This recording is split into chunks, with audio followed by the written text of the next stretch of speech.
warahmatullahi wabarakatuh. Saya Amanda Fitri Rahmawati dengan NIM F1C121007 dari Prodi Kimia. Di sini saya akan membahas mengenai materi ekosistem untuk memenuhi tugas kuliah dalam mata pelajaran biologi umum. Apa sih itu ekosistem? Ekosistem adalah suatu sistem ekologi yang terbentuk oleh hubungan timbal balik antara makhluk hidup dengan lingkungannya. Ekosistem terbentuk oleh dua komponen yang sangat penting, yaitu komponen biotik dan juga komponen abiotik. Komponen biotik sering disebut juga sebagai komponen hidup. Hal ini dikarenakan pada kelompok ini terdiri dari makhluk hidup yang hidup di dalamnya.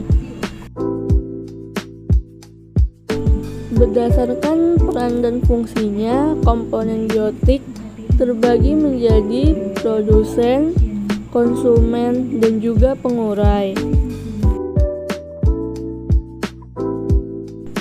Sedangkan komponen abiotik adalah komponen ekosistem yang terdiri atas benda mati.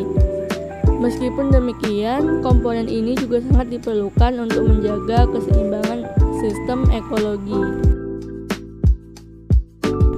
Yang termasuk ke dalam komponen abiotik yaitu air, cahaya, suhu, udara, tanah, iklim, pH, dan lain-lain.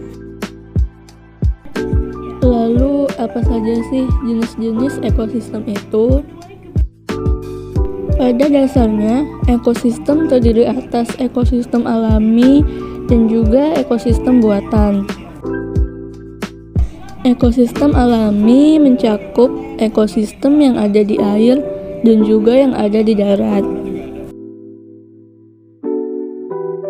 Contoh ekosistem darat ini adalah hutan hujan tropis, padang rumput, sabana, hutan gugur, taiga, tundra, dan karst atau batu gamping. Sedangkan untuk contoh ekosistem air, yaitu ekosistem air tawar, ekosistem air laut, terumbu karang, estuari, serta ekosistem lamun. Di dalam kehidupan ekosistem ini terdapat interaksi-interaksi antar organisme. Contoh interaksi antara makhluk hidup yaitu naturalisme, kompetisi, mutualisme, predatisme, parasitisme, dan komensalisme.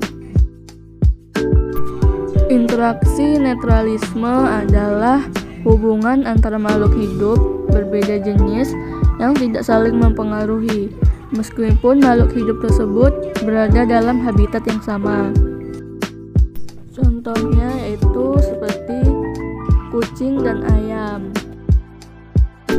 Interaksi kompetisi adalah interaksi antara dua makhluk hidup atau lebih yang saling menghalangi. Interaksi mutualisme merupakan interaksi antara makhluk hidup yang saling menguntungkan. Contohnya seperti kerbau dengan burung jalak. Interaksi predasi adalah hubungan antara organisme pemangsa, yaitu predator, dengan organisme yang dimangsa dalam suatu ekosistem. Contohnya seperti ikan hiu memangsa anjing laut. Interaksi parasitisme merupakan kondisi ketergantungan yang terjadi ketika pihak yang satu mendapat keuntungan, namun merugikan pihak yang lainnya. Contohnya seperti tali putri dengan inangnya. Interaksi yang terakhir yaitu komensalisme. Komensalisme adalah sebuah interaksi antara dua makhluk hidup yang menguntungkan salah satu organisme, sementara organisme lain tidak dirugikan dan tidak juga diuntungkan. Contohnya terjadi pada ikan remora dan ikan hiu. Pembahasan selanjutnya yaitu aliran energi dalam ekosistem. Pengaturan energi bergantung pada produktivitas primer, yaitu jumlah matahari yang mampu diubah menjadi senyawa organik, dan produktivitas sekunder, jumlah energi yang mampu diubah oleh konsumen menjadi energi baru. Piramida ekologi adalah diagram yang menunjukkan jumlah relatif makhluk hidup dalam rantai atau jaring-jaring makanan. Umumnya, semakin tinggi tingkat trofiknya, maka populasinya semakin sedikit. Piramida ekologi biasanya terbagi menjadi 4 tingkatan trofik. Tingkatan pada trofik pertama disebut produsen. Pada tingkat trofik kedua disebut konsumen 1. Pada tingkat trofik ketiga disebut konsumen 2. Dan pada tingkat trofik keempat disebut dekomposer. Terdapat 3 macam jenis piramida ekologi, yaitu piramida jumlah, piramida energi, dan piramida biomasa.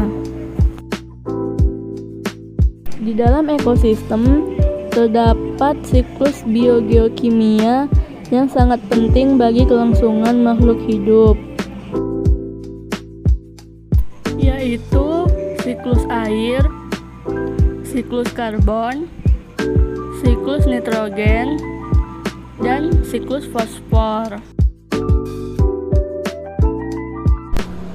Mungkin itu saja materi mengenai ekosistem yang dapat saya sampaikan. Jika ada kekurangan, saya mohon maaf. Wassalamualaikum warahmatullahi wabarakatuh.